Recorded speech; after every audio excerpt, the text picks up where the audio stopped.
सिद्धिभ्यां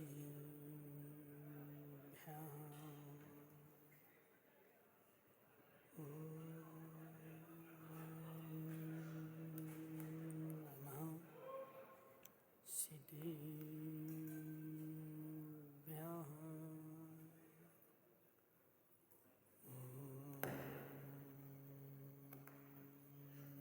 नमः सिद्धिभ्यां तज्जयति परं ज्योति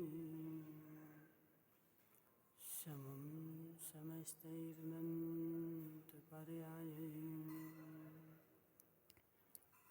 दर्पणतलिविशकला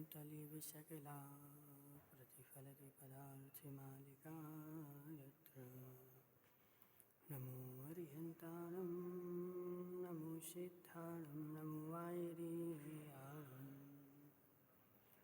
नमो अज्जायानं नमो लोहिसब्बिसाहं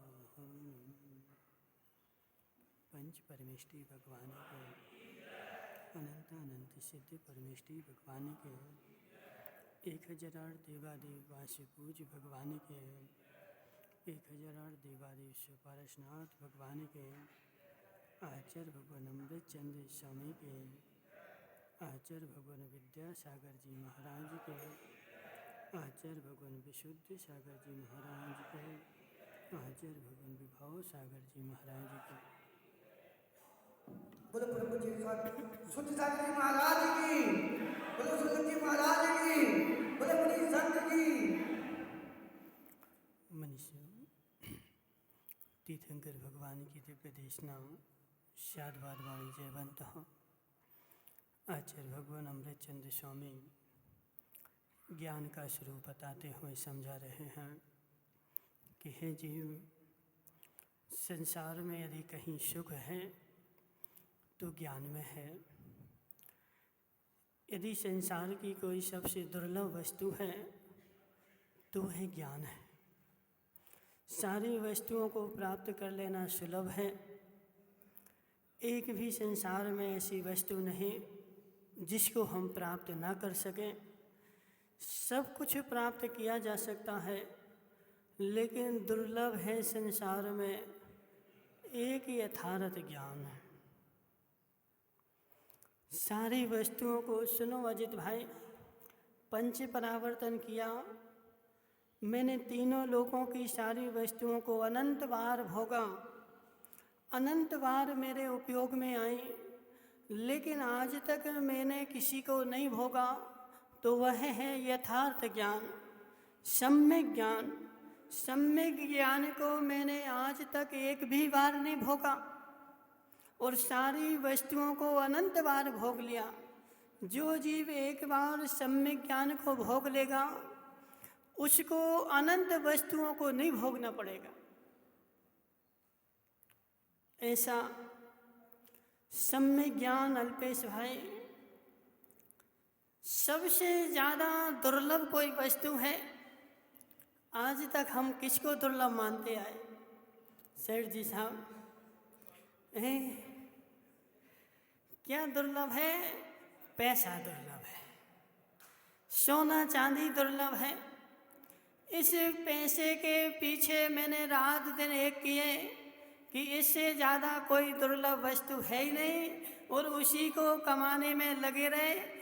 एक पर्याय नहीं, अनंत पर्यायों को उसी में दे दी, लेकिन मैंने एक भी पर्याय ऐसी नहीं लगाई कि उसमें मैं यह दुर्लभ वस्तु, दुर्लभ ज्ञान को प्राप्त कर लूं। ज्ञान के बिना सुख मिलता नहीं है, यह 100% बात है। प्रवीण भाई पार्सलिया, ज्ञान के बिना संसार में कहीं भी सुख नहीं है। ना संपत्ति में सुख है, ना देवी में सुख है, ना पैसों में सुख है, ना घर में सुख है। मात्र सुख कहीं है तो वह ज्ञान में है। मोहिनी के अभाव से भी सुख नहीं प्राप्त होता। निमेश भाई, तुम्हारा एक और पंडित कहाँ गया आज? निर्मल भाई, कहाँ गया पंडित? आया नहीं लौट के? सुनो मनसुख लाल जी, तुमने 8 कर्म बनाए, सिद्धों की पूजा की। मोहिनी के अभाव से सुख मिलता है, मोहिनी के अभाव से भी सुख नहीं मिलता।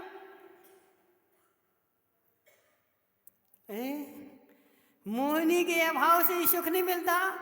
यदि अनंत सुख मोहिनी के अभाव से मिल जाए तो 10वें गुणस्थान में मोहिनी का अभाव हो गया, 12वें गुणस्थान में अनंत सुख प्रकट हो जाए। जब तक मोहिनी रहेगा तब तक सुख नहीं, जब तक ज्ञानावरण नहीं रहेगा तब तक सुख नहीं।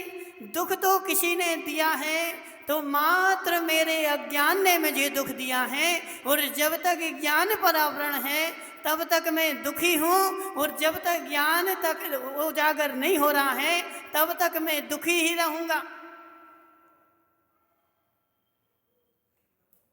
आज तक मेरा मनसुख लाल जी कारण ही विपरीत चल रहा है। जब कारण विपरीत है तो कार्य अनुकूल हो जाए ऐसा त्रिकाल में संभव नहीं है। जैसा कारण होगा वैसा कार्य होगा। अमूर्त कार्य से मूर्त की उत्पत्ति हो जाए और मूर्त से अमूर्त की उत्पत्ति हो जाए, ऐसा त्रिकाल में संभव नहीं है। मुझे सुख तो चाहिए है, लेकिन सुख चाहिए के लिए मैं कारण क्या उगा रहा हूँ? धर्मेश भाई, धर्मेश के घर में आग लग गई और बेचारा आग लग गई। अब उसने फोन कर दिया, कहा उस पेट्रोल पंप पे, बोले जल्दी टैंकर लेके आओ, घर में आग लग गई। धर्मेश भाई, घर में आग लग गई ना। अब घर में आग लगी है तो पेट्रोल पंप पे फोन करने से आग बुझ जाएगी क्या? बेचारे को ज्ञान ही नहीं है, अज्ञानता में भटक रहा है कि आग बुझाना है और पेट्रोल का सहारा ले रहा है। पेट्रोल जो है आग बुझाएगी नहीं, पेट्रोल आग बढ़ाएगी। ऐसे मुझे सुखी होना है और ज्ञान को छोड़ करके अज्ञानता में पड़ा हुआ धन का सहारा लेता है, देवी का सहारा लेता है, मकान का सहारा लेता है, दुकान का सहारा लेता है और पूरी जिंदगी उसी में लगा दी। मुझे सुख मिल जाए। अग्नि जल रही है और पेट्रोल डाल करके बुझाने का प्रयास करना है। कारण ही विपरीत है। स्वप्निल भाई सो रहे, समझ में आ रहा? जब कारण ही विपरीत है तो कार्य अनुकूल हो जाए ऐसा त्रिकाल में संभव नहीं है। पहले तुम अपना रास्ता तो सही नापो। सरपंच जी बांसवाड़ा जाना है और उदयपुर की रोड पर चले जा रहे हैं। अभी कारण ही विपरीत है, और जब कारण विपरीत है तो कार्य मेरे अनुकूल हो जाए ऐसा त्रिकाल में संभव नहीं। और इसीलिए मैं अनंत काल से मनसुख लाल जी क्यों भटक रहा हूँ? क्योंकि मुझे जहाँ जाना है वहाँ की रास्ता तो मैंने पकड़ी ही नहीं है और विपरीत दिशा में चला जा रहा हूँ। और विपरीत दिशा में चलने से लक्ष्य पास में आएगा कि दूर होता जाएगा?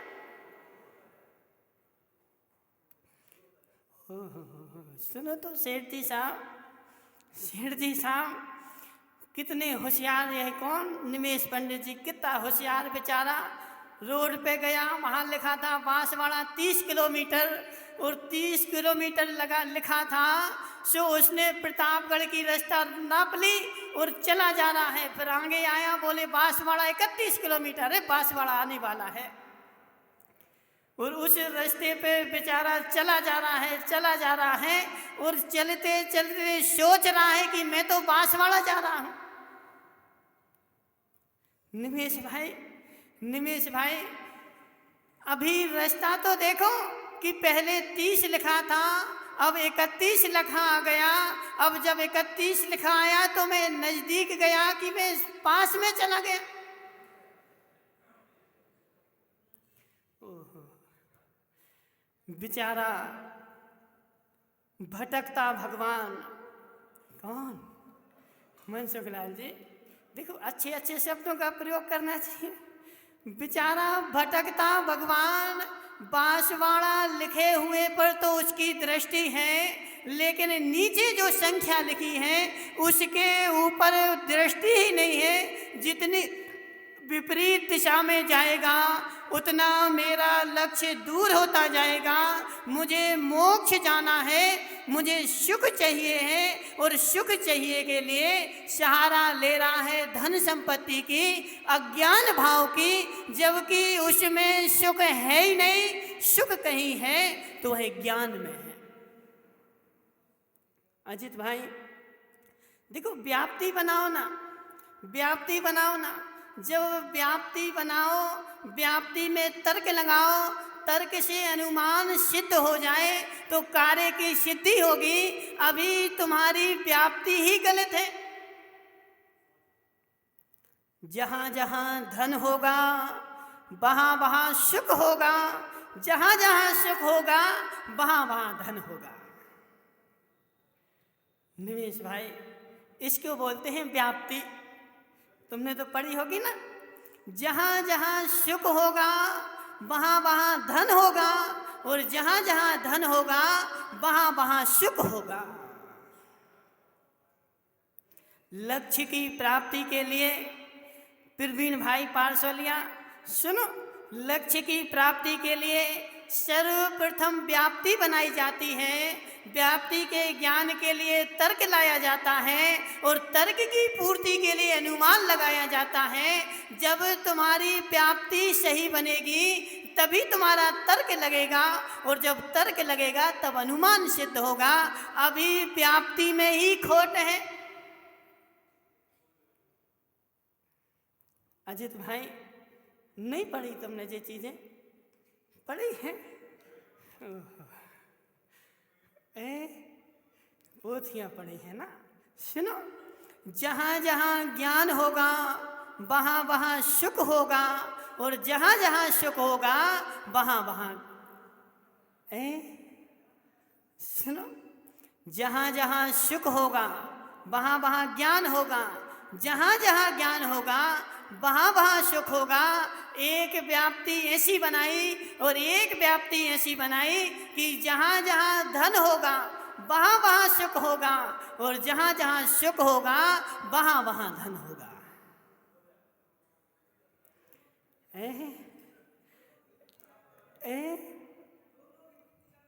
दोनों विपरीत दिशा में। निमेश पंडित जी, सत्य कौन सी है? अच्छा, पता है तुम्हें? निमेश भाई, ऐसा पता है कि नहीं? नहीं पता है। ओहो, त्रिकाल में सुख प्राप्त होने वाला नहीं है। जहां जहां धन होगा वहां वहां सुख होगा। सुनो, क्या नाम इनका? माठ साहब, पवन लाल जी। तुम तो टीचर हो ना, टीचर हो ना, तो ये बताओ, जहां जहां सुख होगा वहां वहां धन होगा, और जहां जहां धन होगा वहां वहां सुख होगा। सत्य है कि नहीं? गलत है। ओहो, हमें पता है कि गलत है, लेकिन हमें फिर भी पता नहीं है। क्यों? क्योंकि मेरा संसार में सारा पुरुषार्थ किसी और लग रहा है कि भगवान के पास आते हैं कि हे भगवान मैं सुखी रहूं, और संसार में जाते हैं उस सुख के लिए मैं कारण खोजता हूं, धन के लिए। मनसुख लाल जी, सत्य बताना, सत्य बताना, क्या मैंने सुख के लिए धन को सहारा नहीं लिया? सुख प्राप्त करने के लिए मैंने धन का सहारा नहीं लिया?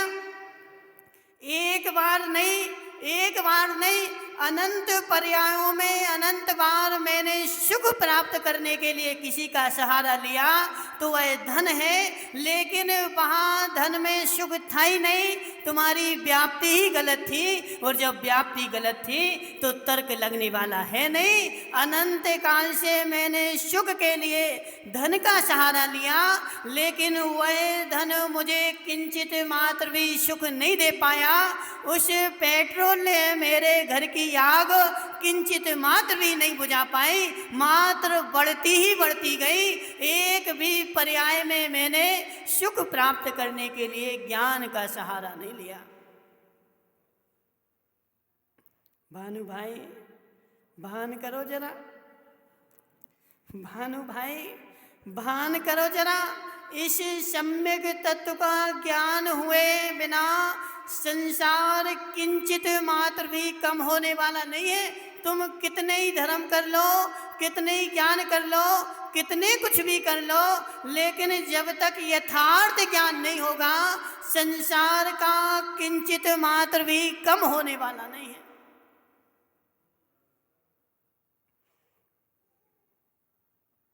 सत्य मनसुखलाल जी, सत्य यही है, इसके अलावा तीनों लोकों में कोई भी सत्य नहीं है। सुख जो है वह ज्ञान में है, ज्ञान के अलावा कहीं सुख नहीं और अज्ञान के अलावा कहीं दुख नहीं। जहाँ जहाँ भी दुख होगा वहाँ अज्ञान होगा और जहाँ जहाँ सुख होगा वहाँ ज्ञान होगा।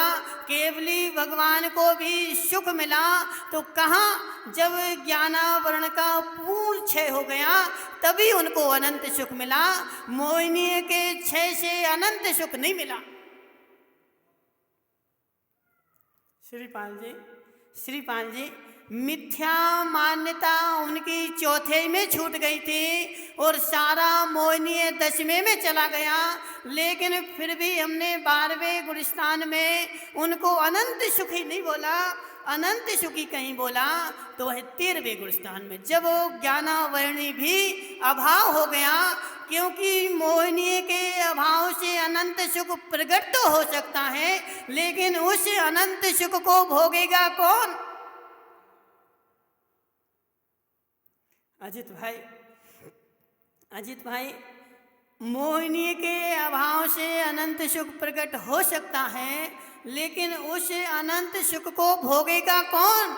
जब तक ज्ञान प्रकट नहीं हुआ तब तक भोगने वाला कौन होगा? सारे संसार को कोई भोगता है तो वह तो ज्ञान ही है। तुम्हारे पास 1 करोड़ की संपत्ति भी रखी हो तो उसको कौन भोगता है?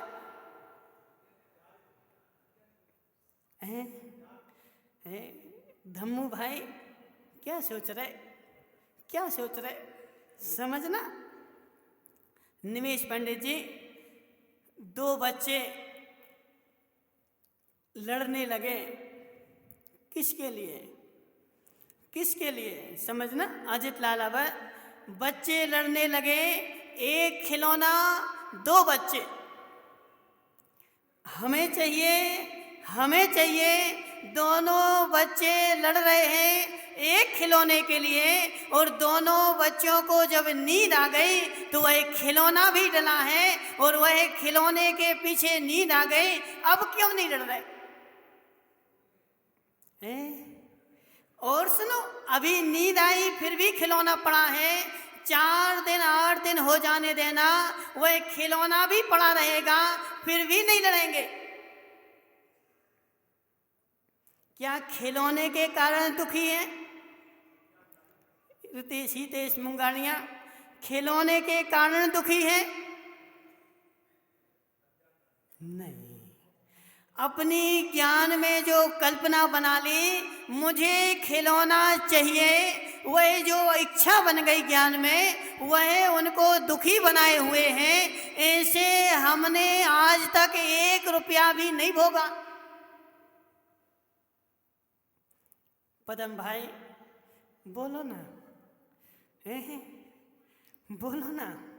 मैंने शरीर से 1 रुपया भी नहीं भोगा, मेरे करोड़ों की संपत्ति कौन भोगता है? तो वह ज्ञान ही है।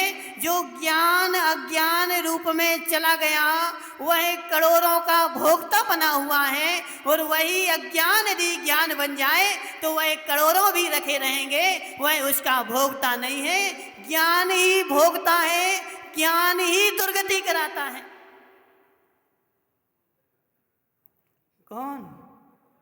समझना मोहनलाल जी, दुर्गति धन संपत्ति कराती हो ऐसा तो सिद्धांत ही नहीं है। दुर्गति कोई कराता है तो वह मेरा अज्ञान भाव है। जिस अज्ञान भाव को लिए मैं अनंत काल से घूम रहा हूँ, वह अज्ञान ही मेरी दुर्गति कराएगा। न धन दुर्गति कराएगा, न पुत्र दुर्गति कराएगा। बेचारे पुत्र ने तो धक्का मार के घर से निकाल दिया, जाओ तुम दूसरे पुत्र के यहाँ रहना। मोहनलाल जी, कितने बेटे हैं? 2। किसके यहाँ रहते तुम? छोटे वाले के यहाँ, बड़े के यहाँ नहीं रहते?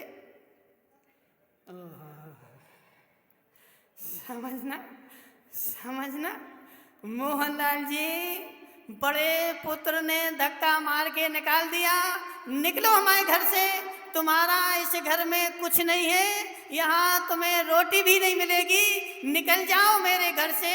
फिर भी बेचारा छोटे के यहाँ रह रहा है, फिर भी ममत्व बना हुआ है, यह मेरा पुत्र है।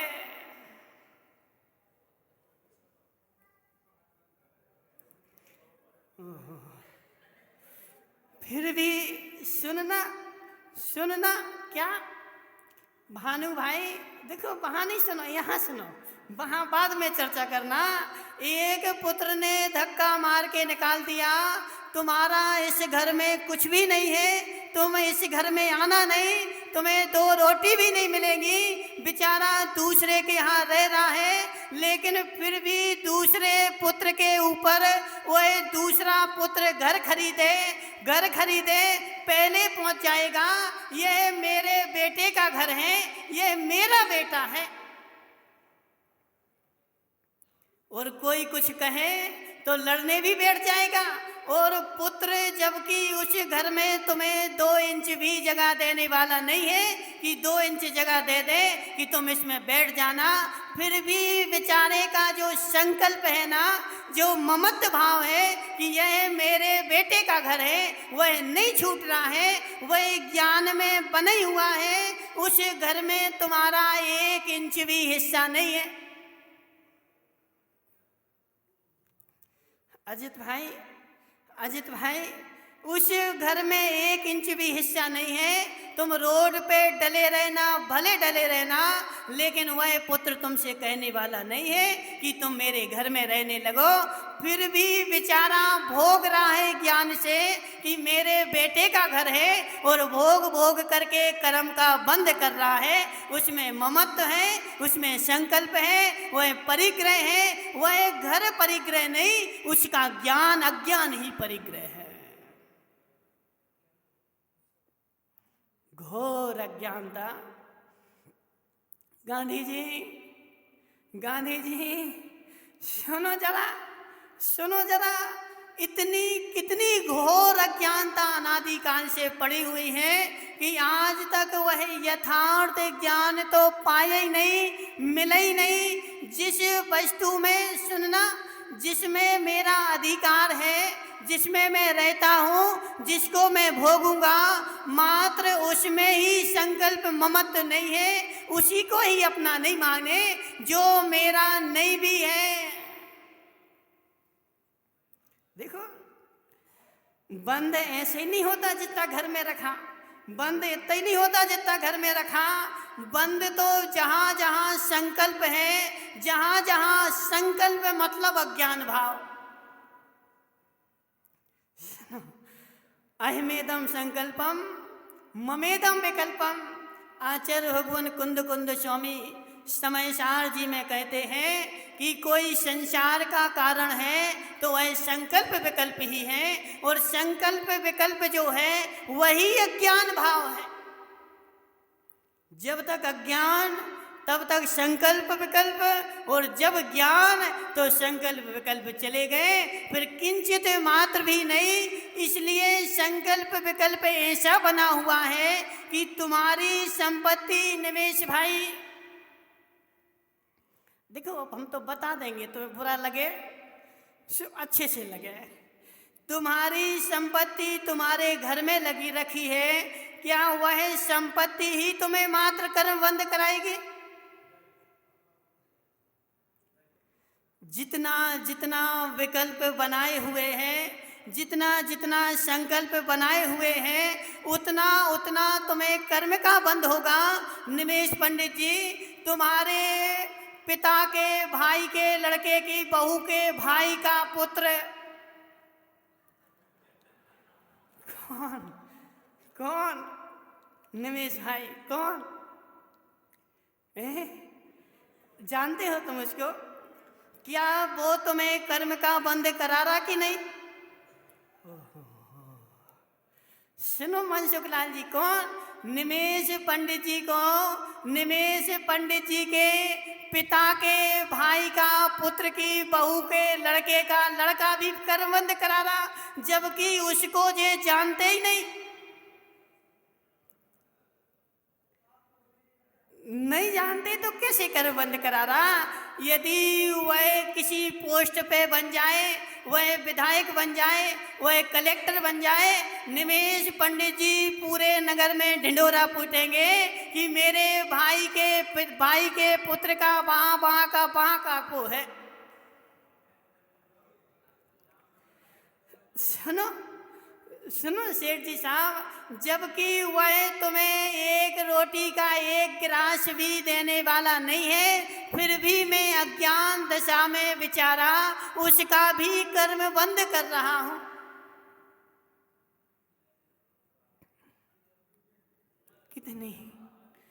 कितनी माताओं, सुनो देखो, माताओं में तो खास करके रहता है, कितनी एक दो पीढ़ी नहीं, 7 पीढ़ी का भी याद रहेगा।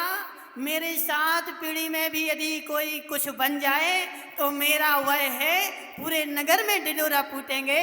वह संकल्प वह तुम्हारा नहीं है, वह मात्र तुम्हारे अज्ञान भाव के कारण तुम्हारा है। वह तो तुम उसके पास जाना, एक दिन रोटी भी नहीं देगा खाने के लिए, फिर भी वह ज्ञान में अज्ञान दशा में बेचारा वह मेरा है ऐसा संकल्प बैठा हुआ है। और यही अज्ञान है, यही दुख का कारण है, यही संसार का कारण है। इसलिए संसार में कोई दुर्लभ वस्तु है तो दुर्लभ है संसार में।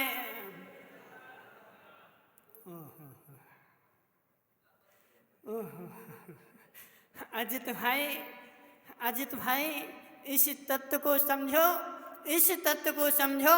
मैंने आज तक किसी को भोगा नहीं, आज तक मेरा कोई हुआ नहीं, आज तक मैं सबको अपना बनाए हुए हूँ। तो किसमें? मात्र ज्ञान में मैं ऐसा संकल्प कर लेता हूँ, यह मेरा, यह मेरा, यह मेरा, और वह ज्ञान ही तुम्हारा अज्ञान हो गया और वह तुम्हारे संसार भटकन का कारण है।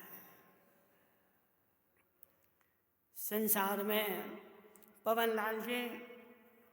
लाल जी, तुमने तो सबको वो पढ़ाई ना पाठशाला, नी ने पढ़ाई ना पाठशाला?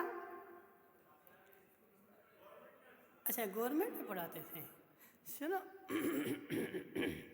पवन लाल जी, तुमने बच्चों को खूब पढ़ाया, लेकिन आज तक तुमने यह नहीं पढ़ाया होगा कि हे बेटे, संसार में कोई दुर्लभ वस्तु है तो यह यथार्थ ज्ञान है। संसार में कोई दुर्लभ वस्तु है तो वह धन संपत्ति है। तुम खूब पढ़ो, खूब कमाना, खूब बड़े व्यक्ति बनना, यह तुमने खूब शिक्षा दी, लेकिन आज तक ऐसी यथार्थ ज्ञान वह तुमने स्कूल में जो पढ़ाया है वह भी मिथ्या ज्ञान ही है। सम्यक ज्ञान नहीं है, सम्यक ज्ञान नहीं है, वह मात्र मिथ्या ज्ञान के अलावा कुछ भी नहीं। प्रवीण भाई पारसोलिया, वहाँ वो खाटे बाबा आए, कौन से बाबा आए? कहाँ गया वो सुरेश पंडित जी? नहीं आया आज बेचारा, भाग गया।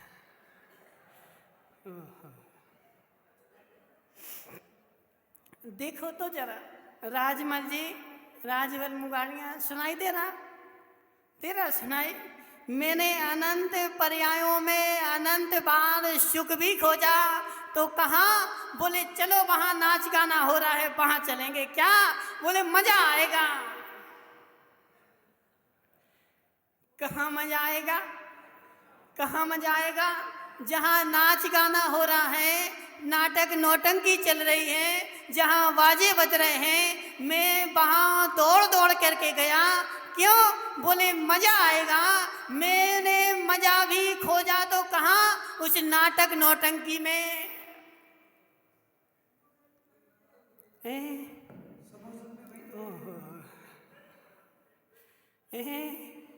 सुनो पवनलाल जी, पवनलाल जी, ये आज पंचम काल की दशा नहीं, ये त्रिकालिक व्यवस्था है। जिसको मजा आता है किसमें? नाटक नौटंकी में, वह बेचारा समवसरण में भी जाता है। सो उसमें भी पहली दूसरी भूमियों में ऐसी समाएं लगी रहती हैं कि देवों की अप्सराएं आकर के नाटक नौटंकी करती हैं। वह बेचारा जब तक समवसरण लगेगा तब तक वह नाटक नौटंकी ही देखता रहता है और पूरी जीवन उसकी ऐसे ही व्यर्थ में चली जाती है।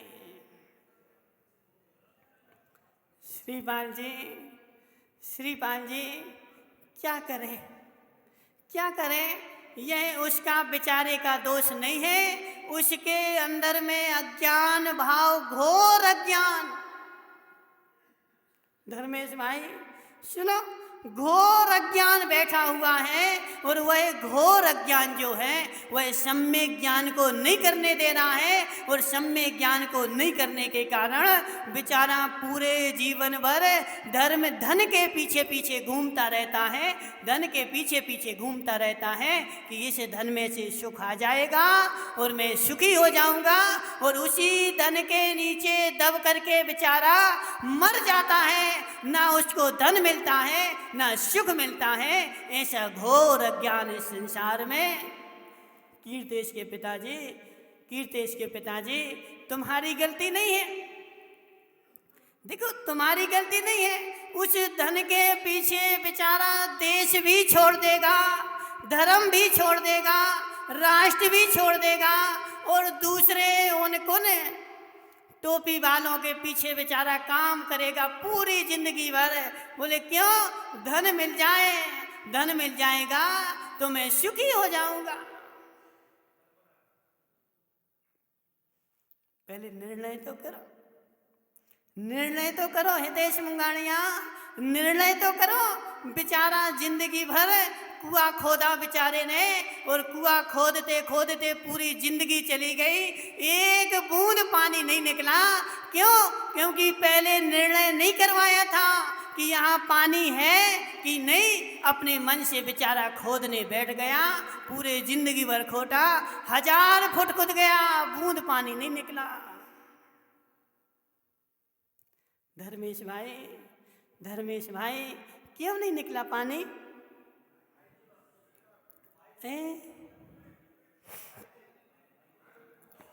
पानी था ही नहीं, निकलेगा कहाँ से? ऐसे समझो धन में सुख है ही नहीं, पूरे जीवन भर उसके पीछे घूमते रहना। धन में किंचित मात्र भी सुख नहीं है, उसके पीछे पीछे घूमते घूमते बेचारा मर जाएगा और अनंत काल दुर्गति में भटकता रहेगा। यह मनुष्य पर्याय ही एक ऐसी है जहाँ यथार्थ ज्ञान मिल सकता है। अभी भी समय है, यथार्थ कारण को पहचान लो, यथार्थ कार्य होगा। उस धन के पीछे घूमते घूमते तीनों काल में अनंत काल भी घूमते रहना, किंचित मात्र भी सुख मिलने वाला नहीं है। उसमें सुख है ही नहीं। सुख कहीं है तो वह ज्ञान में है। अजित भाई, अजित भाई समझ जाओ, सुख कहीं है तो वह ज्ञान में है। उन केवल तुम्हें तो ठीक, उन केवली भगवान को जब तक ज्ञान नहीं हुआ तब तक सुख नहीं हुआ। इसलिए तुम्हें कौन से खेत की मूली हो? बेचारा देखो जिंदगी भर 60 साल का हो गया, सुख खोज रहा है। बोले महाराज शांति तो मिल गई, अब सुख और चाहिए।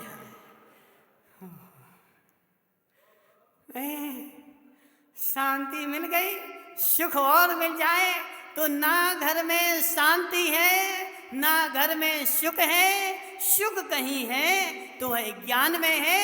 इसलिए हे भव्य प्राणी, जैसे तू धन के पीछे हाथ धो करके पड़ा है, ऐसे ज्ञान के पीछे हाथ धो करके पड़ जा तो इस भव में नहीं तो आगे आने वाले 2-4 भव में तुझे सुख मिल ही जाएगा।